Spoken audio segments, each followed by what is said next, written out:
أكبر الله أكبر ولله الحمد الله أكبر الله أكبر لا إله إلا الله والله أكبر الله أكبر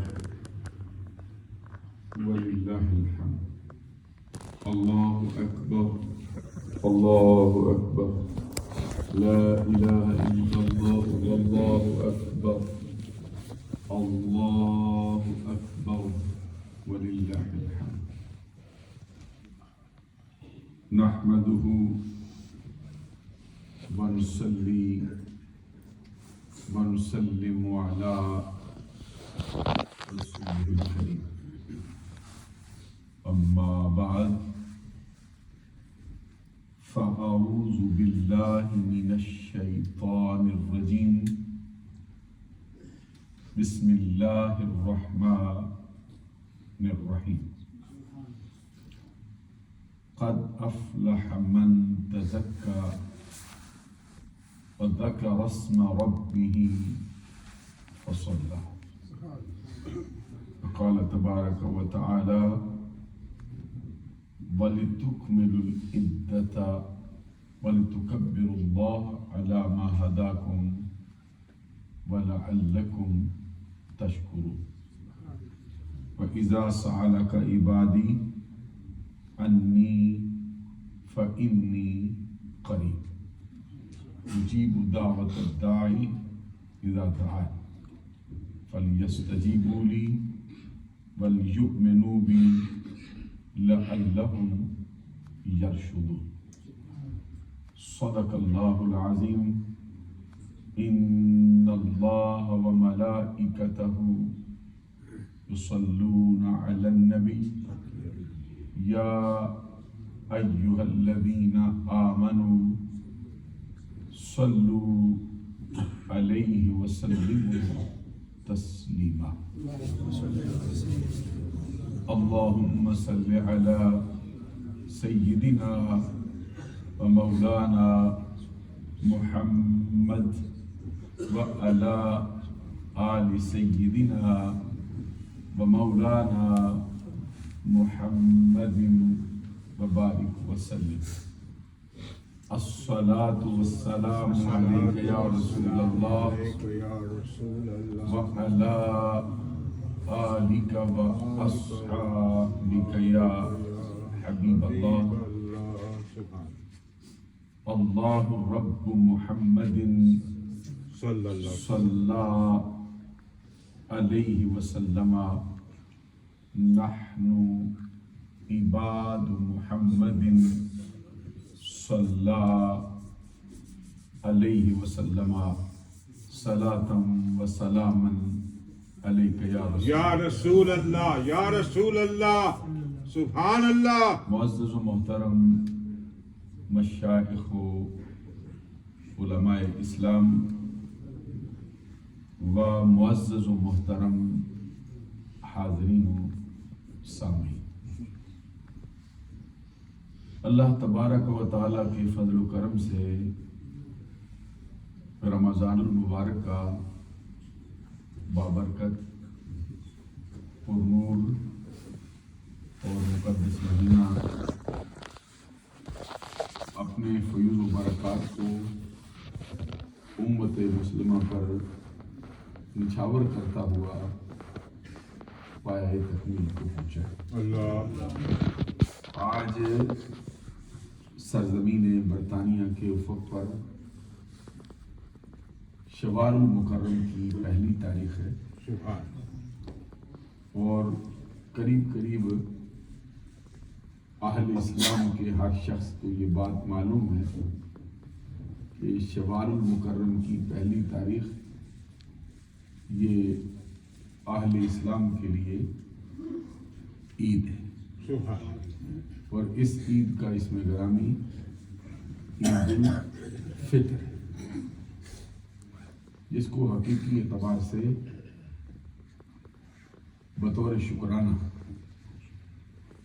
جو رمضان المبارک کے پورے مہینے میں اللہ کی عبادت کی ہے، دل کو روزہ رکھا ہے، رات کو اللہ تبارک و تعالیٰ کی بارگاہ میں قیام کیا ہے، نماز تراویح ادا کی ہے، رب ذوالجلال کے گھروں کو آباد کیا ہے، سارا دن اللہ تبارک و تعالیٰ کے فرمان کی تکمیل میں من طلوع الفجر الی غروب الشمس، غروب آفتاب تک، طلوع فجر سے لے کر غروب آفتاب تک اپنے آپ کو کھانے سے روکا ہے، اپنے آپ کو پینے سے باز رکھا ہے، اپنے آپ کو شہوات کی لذت سے محفوظ رکھا ہے، اپنے آپ کو حقوق زوجیت کی ادائیگی سے بچا کے رکھا ہے، اور اس کے ساتھ ساتھ صرف پیٹ کا یا زبان کا یا منہ کا روزہ نہیں رکھا، بلکہ نبی اکرم صلی اللہ علیہ وسلم کے فرمان کے مطابق اذا صمت فلیسم معک سمعک و بصرک و لسانک و کل عضو منک و یدک و لسانک و کل عضو منک، اے میرے امتی جب تو روزہ رکھے تو صرف تیرا پیٹ اور تیری زبان روزہ نہ رکھے، تیرا منہ روزہ نہ رکھے، بلکہ تیرے ساتھ تیری زبان کا بھی روزہ ہو، تیری آنکھ کا بھی روزہ ہو، تیرے کان کا بھی روزہ ہو، تیرے ہاتھوں کا بھی روزہ ہو، اور تیرے جسم کے ہر رونگٹے کا روزہ ہو، کل عضو من۔ تو اللہ تبارک و تعالیٰ کے کرم سے کوشش اور کاوش کے ساتھ رمضان المبارک کا مہینہ بسر ہوا۔ اب بطور شکرانہ اللہ تبارک و تعالیٰ کی بارگاہ سے اجر کا دن ہمارے لیے جلوہ فرما ہوا، سبحان اللہ، اور اس اجر کے دن کو عید الفطر کا نام دیا گیا۔ حدیث میں نبی اکرم صلی اللہ علیہ وسلم فرماتے ہیں کہ اذا کان یوم عید، جب عید کا دن جلوہ فرما ہوتا ہے تو اللہ تبارک و تعالیٰ میری امت کے افراد پر فرشتوں کے درمیان اپنے شایان شان جلوہ فرما ہو کر فخر و ناز فرماتا ہے۔ اللہ کی بارگاہ سے بھی اس کا ناز کیا جاتا ہے اور پوچھتا ہے اللہ تبارک و تعالیٰ کہ یا ملائکتی ما جزاء اجیر وفا عملہ، اس مزدور کی مزدوری اور اس کی اجرت کیا ہے جس نے اپنے عمل میں کوئی کسر باقی نہیں چھوڑی، جس نے عمل کیا ہے پر عمل میں بھرپور کوشش کی، اب اس کی مزدوری کیا دی جائے؟ جواب میں فرشتے عرض کرتے ہیں مولا کہ اس کی مزدوری کا اجر اس کو پورا پورا ملنا چاہیے۔ اللہ تبارک و تعالیٰ فرماتا ہے کہ یا ملائکتی، اے میرے ملائکہ، اے میرے فرشتوں، اس بات پر گواہ ہو جاؤ۔ اور پھر اللہ تبارک و تعالیٰ قسم اٹھا کے فرماتا ہے کہ مجھے عزتی و جلالی و کرمی و ارتفاع مکانی، مجھے میرے عزت کی قسم، مجھے میری جلال کی قسم، مجھے میری بلند مکانی کی قسم، مجھے میری بہت اونچے مرتبے کی قسم، آج کے دن میرے محبوب کے جتنے امتی ہیں جو نمازوں کے لیے آئے ہیں اور جو فریضہ ادا کرنے کے لیے آئے ہیں، میں نے ان سب کو بخش دیا، سبحان اللہ، ان کے گناہ میں نے باقی نہیں رہنے دیے، اور بندوں سے خطاب کر کے فرماتا ہے کہ اے میرے محبوب کے امتیوں، تم جو ہے وہ ارجعو، لوٹ جاؤ اپنے گھروں کی طرف۔ کس حال میں؟ کہ ارجعو قد غفرت لکم، اپنے گھروں کو لوٹ جاؤ، میں نے تم کو معاف کر دیا۔ ارجعو الی مکانکم قد غفرت لکم وبدلت سیئاتکم حسنات، اپنے گھروں کو لوٹ جاؤ کہ میں نے تمہیں تمہارے گناہوں کو نیکیوں میں تبدیل کر دیا اور تم کو بخش دیا ہے۔ حدیث میں ہے نبی اکرم صلی اللہ علیہ وسلم فرماتے ہیں فَيَرْجِعُونَ مغفور اللہ، جب وہ اپنے گھروں کو لوٹتے ہیں تو بخشے ہوئے لوٹ رہے ہیں۔ یعنی آج کا دن امت محمدیہ کے لیے اللہ تبارک و تعالیٰ کی عطا کی جولی سے اس کے محبوب کے امتیوں پر مغفرت اور بخشش کے نچھاور ہونے کا دن آ رہا ہے۔ اور حدیث میں ہے کہ نبی اکرم صلی اللہ علیہ وسلم جب مکہ المکرمہ سے ہجرت فرما کر شہر مدینہ میں تشریف فرما ہوئے ہیں تو وہاں کے لوگوں کو آپ نے دیکھا ہے کہ سال میں 2 دن لہو و لعب میں گزارتے اور لہو و لعب میں کھیل کود تماشے میں گزار کر پھر جو ہے وہ کہتے کیا ہیں کہ یہ ہمارے لیے عید کے دن ہے۔ نبی اکرم صلی اللہ علیہ وسلم نے ان سے پوچھا تھا یہ کون سے دن ہیں جن کو تم خوشی کرتے؟ میں نے کہا سرکار ہمارے لیے یہ دونوں عید کے دن جس میں ہم کھیل کرتے ہیں تماشا کرتے ہیں لہو و لعب میں مبتلا ہوتے ہیں۔ تو جواب میں نبی اکرم صلی اللہ علیہ وسلم نے فرمایا کہ اللہ تبارک و تعالیٰ نے تمہارے ان 2 دنوں کے مقابلے میں ہم کو اس سے بہتر 2 دن عطا فرمایا۔ کون کون سا دن ہے؟ عید الفطر کا دن ہے اور عید الاضحیٰ کا دن۔ اور ایک روایت میں ہے نبی اکرم صلی اللہ علیہ وسلم نے فرمایا ایام اکل و شرب و بعال، یہ جو دن ہیں عید کے دن یہ کھانے کے دن ہیں، یہ پینے کے دن ہیں اور لذتیں حاصل کرنے کے دن۔ سبحان اللہ کہیے، کھانے کا دن ہے، پینے کا دن ہے، ایام اکل و شرب و بعال، یہ جو ایام ہیں یہ کھانے کے دن ہیں، یہ پینے کے دن ہیں اور فرحت اور لذت حاصل کرنے کے دن۔ اللہ تبارک و تعالیٰ نے سال کے جن دنوں کا روزہ امت مسلمہ کے لیے جائز نہیں رکھا ان میں سے ایک عید الفطر کا دن ہے، ایک عید الاضحیٰ کا دن ہے اور 3 ایام تشریق۔ ایام تشریق وہ ہیں جن دنوں میں عرب والے لوگ قربانی کے جانوروں کا گوشت جو ان کو حاصل ہوتا ہے اس کو پھر وہ سکھانے کے لیے دھوپ میں رکھتے ہیں، اس کی وجہ سے پھر ان کو ایام تشریق ہے۔ یہ ذی الحجہ کی 11 تاریخ ہے، 12 تاریخ ہے اور 13 تاریخ، یہ 5 دن کے لیے روزہ رکھنا جائز ہے۔ اس میں کیا کرنا ہے؟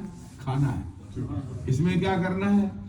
پینا ہے۔ اس میں کیا کرنا ہے؟ لذت حاصل کرنا ہے۔ اس میں کیا کرنا ہے؟ فرحت کا تبادلہ کرنا ہے۔ حدیث میں نبی اکرم صلی اللہ علیہ وسلم کا فرمان ہے کہ اکرموا یوم الفطر اور واحذروا من المعاصی والضرر، جب عید الفطر کا دن آتا ہے تو اس دن کی عزت کرو۔ سبحان اللہ، دن کی عزت کرنے کا حکم دیتے۔ تو جب دن کی عزت کا حکم دیا گیا ہے تو جس دن میں آنے والے لوگ ہیں ان کی عزت کرنے سے کیا فائدہ حاصل؟ اور خود سرکار دو جہاں صلی اللہ علیہ وسلم نے فرمایا عید الفطر کے دن کی عزت کرو اور اپنے آپ کو گناہوں سے بچاؤ، والضرر، اور ایک دوسرے کو تکلیف دینے سے بچاؤ۔ معلوم ہوا کہ یہ دن عام دنوں کے اندر بھی معاصی سے بچنے کا حکم ہے، عام دنوں کے اندر بھی تکلیف ایک دوسرے کو دینے سے بچنے کا حکم ہے، تو عید الفطر کے دن بطور خاص فرمایا یہ دن جو ہے اس کا تمہارے اوپر حق یہ ہے کہ اس کا اکرام کرو، اس دن کی عزت کرو، اس دن کے لیے اپنے دل کو بچھا دو، اس دن کے لیے اپنے آپ کو سراپائے عز و نیاز بنا دو، اس دن کے لیے تمہارے ہونٹوں پہ تبسم رکھتا رہنا چاہیے، اس دن کے لیے ایک دوسرے کے ساتھ سلام و کلام کا تبادلہ ہونا چاہیے، اس دن کے اندر تمہارے لیے ایک دوسرے کے لیے خیر خواہی کے جملے ہونے چاہیے، نہ ایک دوسرے کو تکلیف دو، نہ گناہوں میں مبتلا ہو، کیونکہ مبادہ ایسا ہو جاتا ہے کہ بندے نے رمضان کا مہینہ گزارا، بہت اس میں عبادت کی، اللہ تبارک و تعالیٰ کی بارگاہ میں آیا، جیسے عید کا دن آیا تو شیطان کی کھلی چھٹی ہو گئی، نفس کی شرارتیں بھی اپنے عروج پہ پہنچ گئی ہیں، تو بندے نے جتنا پورے مہینے کے اندر اپنے آپ کو بچا کے رکھا ہے اتنا ایک دن کے اندر ہی سارا اڑا دیا۔ اس لیے سرکار نے فرمایا اکرموا یوم الفطر، عید الفطر کا دن آتا ہے تو اپنے آپ کو اس دن کے لیے بچا دو، اس کی عزت کرو، اس کے لیے اپنے آپ کو ایک دوسرے کے ساتھ ملانے کے لیے اکٹھے ہو جاؤ اور اپنے آپ کو من المعاصی گناہوں سے بچاؤ اور درد سے بچاؤ، تکلیف دینے سے بچاؤ۔ اور حدیث میں یہ نبی اکرم صلی اللہ علیہ وسلم کا فرمان ہے، من مس طیبا لم یمسہ النار، من مس عیدا، من مس یوم الفطر طیبا لم یمسہ النار، جس بندے نے عید الفطر کے دن اس کا اکرام کرتے ہوئے اپنے آپ کو خوشبو لگائی، اللہ تبارک و تعالیٰ نے اس کے بدلے میں اس بندے کو جہنم کی آگ سے بچا لیا ہے۔ سبحان اللہ کہہ رہے ہو، اتنا سا کام کیا ہے، خوشبو لگائی ہے اس دن کی عزت کے لیے کہ عید کا دن آیا ہے میں خوشبو لگاتا ہوں، عید کا دن آیا ہے میں یہ کام کرتا ہوں۔ عزیزان گرامی قدر، جو بندہ عید کے دن اس دن کی عزت کے لیے، اس دن کے اقرار کے لیے سنت مصطفیٰ سمجھتے ہوئے اور اسلام کا ایک اہم ترین جو ہے وہ فعل سمجھتے ہوئے اپنے آپ کو خوشبو لگا لیتا ہے، لم یمسہ النار، اللہ تبارک و تعالیٰ کے پیارے نبی صلی اللہ علیہ وسلم فرماتے ہیں اس کو جہنم کی آگ نہیں چھوئے گی۔ تو یہ عید الفطر کے دن کے فیض کا حال ہے۔ اور ایک حدیث میں فرمایا گیا، من اغتسل یوم الفطر آمن من الفزع الاکبر، جس بندے نے اپنے آپ کو عید الفطر کے دن جس بندے نے غسل کیا، اللہ تبارک و تعالیٰ نے اس کو جو بڑے عذاب کا دن ہے، بڑی گھبراہٹ کا دن ہے، اس دن کے لیے امن میں رکھ لیا۔ آمین یوم الفزع الاکبر، جس دن بڑی گھبراہٹ ہوگی، ہر کوئی گھبرا گیا ہوگا، قیامت کے دن میں اللہ تبارک و تعالیٰ عید الفطر کے دن جس نے اللہ کی رضا کے لیے غسل کیا ہے، اللہ تعالیٰ اس کو بچا کے رکھے۔ یہ بھی نبی اکرم صلی اللہ علیہ وسلم کا فرمان ہے کہ عید الفطر کے دن جو ہے فطرانہ ادا کرو، فطرانے کا ایک ایک دانہ تمہارے لیے گناہوں کی بخشش کا سبب ہوگا۔ فطرانے کے لیے جو کچھ تم پیش کرو گے اللہ تبارک و تعالیٰ کی بارگاہ میں قبولیت کے مرتبے پر فائز ہو جائے۔ یہاں تک فرمایا کہ جو بندہ فطرانہ ادا نہیں کرتا اس بندے کا روزہ زمین و آسمان کے درمیان معلق رہتا ہے، درمیان میں زمین و آسمان کے درمیان میں کھڑا کر دیا، جب تک وہ فطرانہ ادا کرتا نہیں اس کا روزہ شرف قبولیت کو پہنچتا ہے۔ اور فرمایا جس نے فطرانہ ادا کر لیا ہے اللہ تبارک و تعالیٰ ایک ایک دانے کے بدلے میں اس بندے کو اپنی رضا کا تحفہ عطا فرماتا ہے، ایک ایک دانے کے بدلے میں اللہ تبارک و تعالیٰ اس کو جنت کے اندر اونچے محلات عطا کرتا ہے۔ تو آج کا دن ایک دوسرے کے دکھ درد بانٹنے کا دن، آج کا دن ایک دوسرے کے ساتھ خوشی کا تبادلہ کرنے کا دن۔ ایک حدیث میں روایت کے اندر یہ بھی آتا ہے کہ جب عید الفطر کا دن آتا ہے، حضور نبی اکرم صلی اللہ علیہ وسلم کی روح اقدس یہ اللہ تبارک و تعالیٰ کے عرش کے دائیں جانب ایک روشن قندیل اس میں جلوہ فرما ہوتی ہے۔ تو فرشتے اللہ تبارک و تعالیٰ کی بارگاہ میں جبریل امین کے جرمٹ میں بارگاہ رسالت میں حاضر ہوتے اور حاضر ہو کے سرکار کی بارگاہ میں درود و سلام کا نذرانہ پیش کرتے۔ نبی اکرم صلی اللہ علیہ وسلم اپنا چہرہ زیبا ان کی جانب کر کے جبریل سے پوچھتے کیا ہوا، کیسے آنا ہوا ہے؟ جبریل امین عرض کرتے سرکار آج آپ کی امت کے لیے عید الفطر کا دن، سرکار دو جہاں صلی اللہ علیہ وسلم نے فرمایا خوشی کا دن ہے، کیا چاہتے ہو؟ جبریل امین کہتے سرکار آج میں اور میرے ساتھ جتنے فرشتے ہیں، اور ایک روایت میں آتا ہے سرکار کے جتنے امتی انتقال کر چکے ہوتے ہیں ان کی روحیں بھی ان کے ساتھ جلوہ کرتی ہیں، ہم آپ کی خدمت عالیہ میں حاضر ہوئے اور چاہتے ہیں کہ جا کے ایک مرتبہ زمین کا جائزہ لیں، ایک مرتبہ آپ کے امتیوں کے احوال کو ملاحظہ کریں کہ عید الفطر کے دن وہ کیا کرتے ہیں۔ نبی اکرم صلی اللہ علیہ وسلم پھر ملائکہ کے جرمٹ میں اس طرح جیسے ستاروں کے جرمٹ میں 14ویں رات کا چاند ہوتا ہے، اس طرح جیسے پروانوں کے ہجوم میں شمع فروزہ مسکرا رہی ہے، اس طرح جیسے براتیوں کے جرمٹ میں دولہا سج دھج کے تشریف فرما ہو، پھر آپ زمین پر جلوہ فرما ہو۔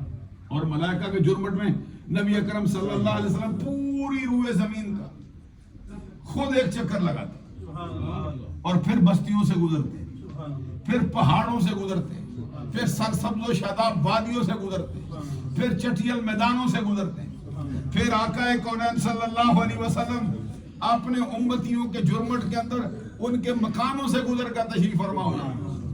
آپ ذرا غور فرماؤ، عید الفطر کے دن آقا کونین صلی اللہ علیہ وسلم کا جو ایک چکر ہے پوری روئے زمین پر لگتا ہے، بنفس نفیس خود جلوہ فرماؤ. نبی اکرم صلی اللہ علیہ وسلم پھر پوری روئے زمین کا ایک چکر لگا کے اپنے روضہ اقدس میں جلوہ فرماؤ. پھر فرشتے، پھر سرکار کے امتی بارگاہ رسالت میں جبریل امین کے ذریعے سے عرض کرتے ہیں، سرکار اگر اجازت ہو تو ہم تھوڑی دیر کے لیے اپنے گھروں کو لوٹنا چاہتے ہیں. حضرات ذرا توجہ کیجیے، اپنے گھروں کو وہ روحیں لوٹنا چاہتی ہیں. سرکار ان کو اجازت دیتے ہیں. پھر روحیں سب سے پہلے کہاں پہ آتی؟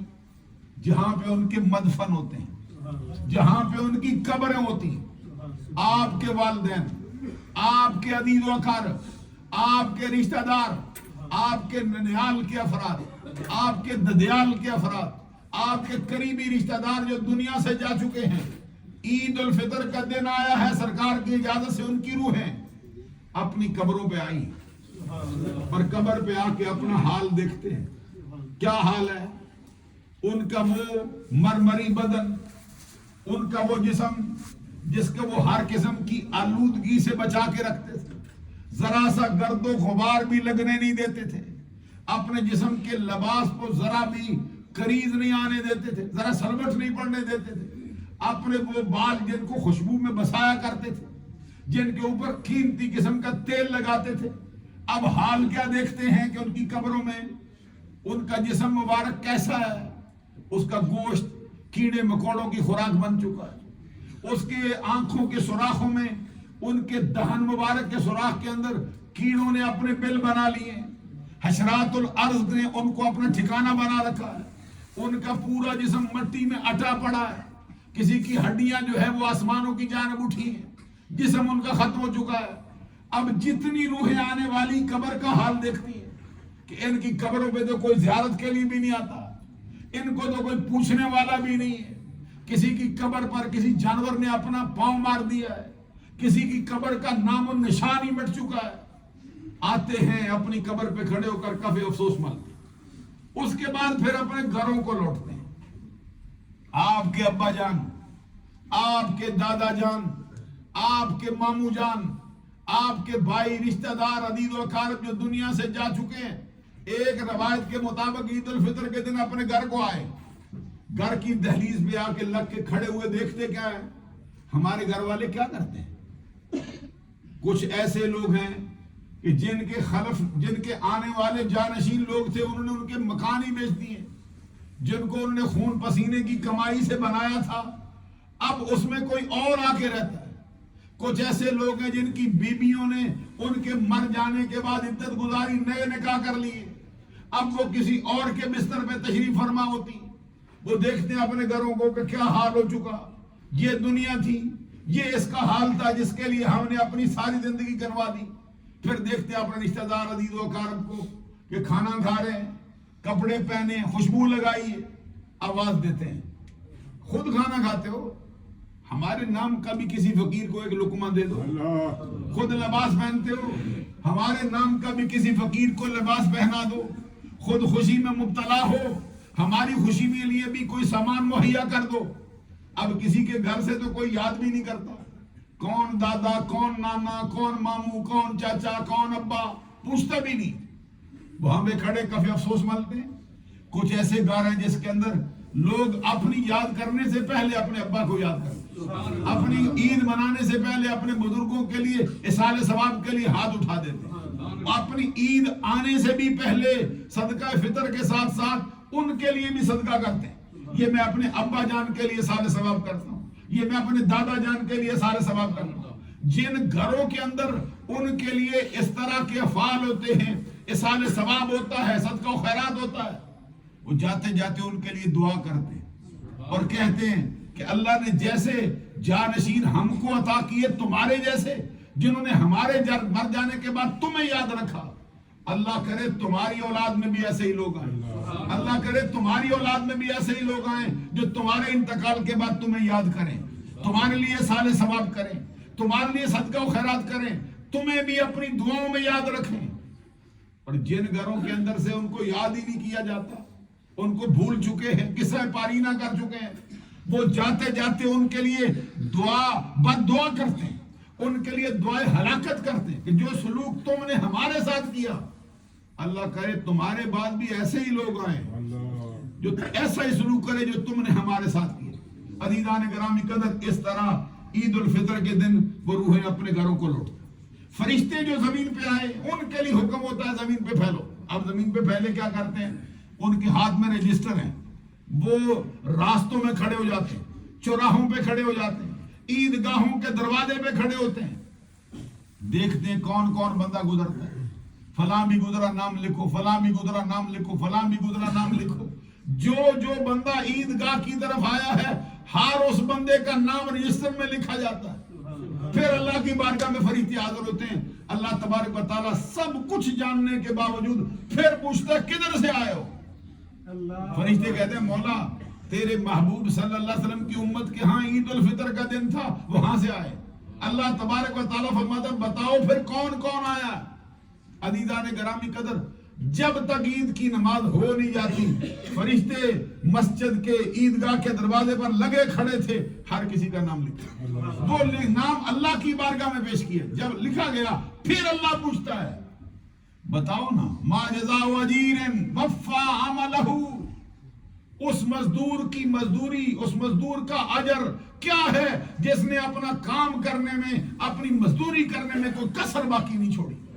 فرشتے کہتے ہیں مولا تو رب ذوالجلال ہے، کائنات کا خالق ہے، مالک ہے، ہر کسی کو وہی اجر عطا فرما جو جس میں اس نے کام کیا ہے۔ اللہ تبارک و تعالیٰ فرماتے دیکھو میرے محبوب کے امتی، میرے بندے اور میری بندیاں آج جو ہیں انہوں نے اپنے فریضے ادا کیے، فریضے ادا کرنے کے بعد اب وہ جو ہیں وہ نکلے ہیں عیدگاہوں کی طرف، وہ آئے ہیں میری بارگاہ میں حاضری کے لیے، شکرانہ ادا کرنے کے لیے۔ گواہ ہو جاؤ مجھے میری عزت کی قسم، مجھے میرے جلال کی قسم، مجھے میری بلندی کی قسم، مجھے میرے رفعت مکانی کی قسم، آج جتنے آئے ہیں میں نے سب کو بخش دیا ہے، سب کے گناہوں پر معاف کیا۔ عید الفطر کے دن پھر جو گھروں کو لوٹتے ہیں سرکار فرماتے ہیں سارے بخشے ہوئے جاتے ہیں۔ حضرات آج عید الفطر کا دن ہے۔ عید کا معنی کیا ہوتا ہے؟ مسرت کا دن۔ عید کا معنی کیا ہوتا ہے؟ خوشی کا دن۔ عید کا معنی کیا ہوتا ہے؟ ایک دوسرے کے دکھ درد بانٹنے کا دن۔ عید کا معنی کیا ہے؟ مواسات کا دن۔ عید کا معنی کیا ہے؟ ہمدردی کا دن۔ عید کا معنی کیا ہے؟ آپس میں ایک دوسرے کے ساتھ مل کر اس کے دکھ درد بانٹ لینے کا دن۔ ہر شخص کے چہرے پہ آج خوشی کا احساس ہونا چاہیے، خوشی کا اظہار ہونا چاہیے۔ ذرا مسکراؤ ایک بار، میں تو چہرے مجھے وہ دیکھتا ہوں۔ حدیث میں فرمایا گیا ہے کہ تبسم کا فی وجہ اخی کا لا کا صدقہ، تیرے مسلمان بھائی کو دیکھ کر مسکرا دینا یہ تیرے گناہوں کا کفارہ ہے، اس سے تیرے گناہ معاف ہو جائیں۔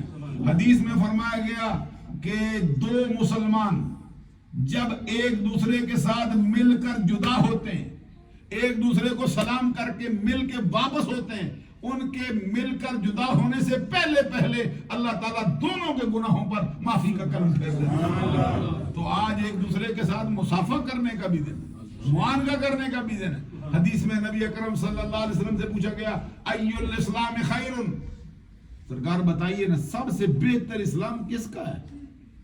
تو جواب میں سرکار نے فرمایا جس میں دو خوبیاں، کون کون سی؟ تطعم الطعام، جو لوگوں کو کھانا کھلاتا، افشوا السلام واطعموا الطعام، جو شخص سلام کرتا ہے ایک دوسرے کو اور پھر جو ہے وہ کھانا کھلاتا ہے۔ آگے فرمایا الا من عرفت ومن لم تعرف، جس کو پہچانے اس کے ساتھ بھی یہ سلوک کرتا ہے، جس کو نہ پہچانے اس کے ساتھ بھی یہ سلوک کرتا ہے۔ پہچانتا ہے تب بھی سلام کرتا ہے، نہیں پہچانتا ہے۔ آپ ذرا غور کیجیے، آپ آئے ہیں تو کتنے نا پہچان بندے والے ناشنا لوگوں کو آپ نے سلام کیا، کتنے لوگوں کو عید مبارکباد دی۔ اور یہ بھی حدیث میں فرمایا گیا کہ اللہ تعالیٰ جب بخشش فرماتا ہے جتنے بندے آتے ہیں آپ کہتے ہیں اس کو بخشو اس کو بخشو، پھر دو بندے لائے جاتے ہیں جو آپس میں ناراض ہیں، فرشتے پیش کرتے ہیں، یہ دونوں آپس میں ناراض ہیں، اللہ تعالیٰ فرماتا ہے ان کو رہنے دو، ابھی ان کے لیے کوئی معافی نہیں. کب ہوگی؟ جب ایک دوسرے کو معاف کر دیں گے. تو آج کے دن ہم بھی اپنی ایک دوسرے کے لیے جو قدورت ہے اس کو ختم کریں، اپنے گھروں کو لوٹیں گے. آپ کو معلوم ہے جس راستے سے آئے ہیں سنت طریقہ یہ ہے کہ اس کے جاتے ہوئے اس کے علاوہ دوسرا راستہ اختیار کریں، اور آتے ہوئے بھی آپ نے تکبیریں پڑھی ہیں، بہت پڑھی ہیں، دیکھ لیتا ہوں چلو پڑھی ہے تو بہت اچھا ہے. اور اگر بھول گئے ہیں کیونکہ یہ کبھی جلدی کا دن ہوتا ہے، میں تیزی سے پہنچ رہا ہے، تو جاتے ہوئے ضرور پڑھ لینا. اللہ اکبر، اللہ اکبر، لا الہ الا اللہ، واللہ اکبر، اللہ اکبر، وللہ الحمد. پھر اڑوس پڑوس میں جو لوگ رہتے ہیں ان کا حال احوال پوچھنا، ان کو عید کی مبارک دینا، ایک دوسرے کے ساتھ تحفے کا تبادلہ کرنا، ایک دوسرے کو جو ہے وہ معاف کر دینا، یہ عید کے جو پسندیدہ اعمال ہیں ان میں سے. ایک دوسرے کی دعوت کر دینا، اس کے اندر کھانا بھی ثواب ہے. حضرت امام ربانی مجد الفسانی شیخ احمد فاروقی سرہندی رضی اللہ تعالیٰ عنہ نے کسی اور بزرگ کا حوالہ دے کے اپنی کتاب میں لکھا ہے کہ عید الفطر کے دن عید کی نماز کی طرف آنے سے پہلے چند میٹھی چیزیں کھا لینا، چند کھجوریں کھا لینا یا کوئی اس طرح کی چیزیں کھا لینا، اور اگر وہ گنی جا سکتی ہوں تو ان کو تعداد میں کھانا. کہتے ہیں اس کا اتنا ثواب ہے کہ ایک بندہ پوری زندگی ہر رات پوری زندگی وہ روزہ رکھتا ہے، اس کی پوری زندگی کا روزہ ایک طرف، اور سنت مصطفیٰ سمجھ کر چند کھجوریں عید الفطر کے دن کھا لینا اس کا ثواب ہے. تو اپنے پیش نظر یہ بات رکھیں کہ اصال ثواب کے لیے بھی، اور اپنے پیش نظر یہ بات بھی رکھیں ایک دوسرے کے ساتھ تبادلہ خیال بھی ہو، سلام کلام بھی ہو، چہرے پہ مسکراہٹ بھی ہو، جو بندہ ملتا ہے اس کا حال پوچھیں، احوال پوچھیں. کوئی غریب غربا ملتے ہیں ان کی جو ہتھیلی پہ بھی کچھ نہ کچھ رکھ دینا چاہیے. ایک روایت میں یہ بھی آتا ہے، اگرچہ کمزور روایتیں ہوتی ہیں لیکن ملتی ہیں، کہ جو بندہ عید الفطر کے دن اللہ تبارک و تعالیٰ کی یاد میں کچھ کلمات کہہ دیتا ہے، سبحان اللہ وبحمدہ سبحان اللہ العظیم، اگر کوئی بندہ اس کو کچھ تعداد کے اندر پڑھ لیتا ہے اور وہ مرنے والوں کو اصال ثواب کرتا ہے، اللہ تعالیٰ اس کا ثواب کتنا دیتا ہے؟ فرمایا جس کو بھی اصال ثواب کرتا ہے اللہ تبارک و تعالیٰ ہر اس مرنے والے کی قبر میں 1000 نور داخل کر دیتا ہے. اور پھر اس کا اللہ کا کرم یہ ہے کہ جب وہ بندہ خود مرتا ہے اس کے قبر میں داخل ہونے سے پہلے ہی اللہ تعالیٰ اس کے استقبال کے لیے 1000 نور کو داخل فرماتا ہے. اللہ تعالیٰ عمل کی توفیق عطا فرمائے. ابھی آپ صفحے سیدھی فرما لیں. نماز کا طریقہ بھی میں آپ کی خدمت عالیہ میں عرض کرتا ہوں، بیٹھے بیٹھے سنیں تب بھی صحیح ہے، یا کھڑے ہو کے سنیں تب بھی صحیح ہے. ایک مرتبہ کھڑے ہو کے صفحے اپنی سیدھی فرما لیں، اگلی صفحوں کو مکمل کر لیں. شرمائیں جن کے نا